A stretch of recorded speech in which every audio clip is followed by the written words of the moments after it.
Good evening.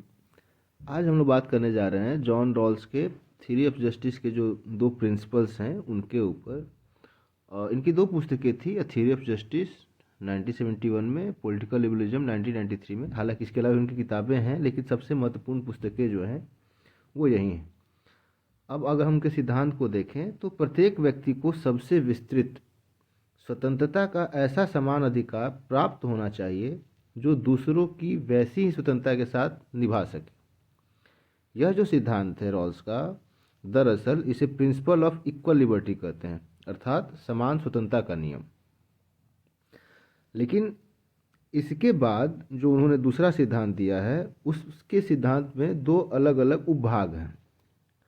एक जिसे हम कहते हैं भेदमूलक सिद्धांत, और दूसरा जिसे हम कहते हैं principle of fair equality of opportunity.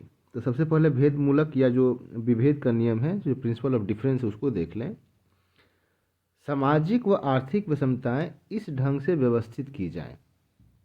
एक, इनसे हीनतम स्थिति वाले लोगों, द लीस्ट एडवांटेज्ड, को अधिकतम लाभ, ग्रेटेस्ट बेनिफिट, प्राप्त हो सके। यह जो सिद्धांत है इसको हम भेदमूलक सिद्धांत कहते हैं।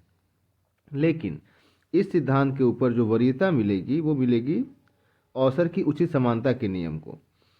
इसमें ये बात कही जाती है कि ये विषमताएं उन पदों और स्थितियों के साथ जुड़ी हों जो अवसर की उचित समानता की शर्तों पर सबके लिए सुलभ हों। तो ये जो दो सिद्धांत हैं न्याय के, रॉल्स के, दरअसल इस सिद्धांत में आपको ये देखने की आवश्यकता होगी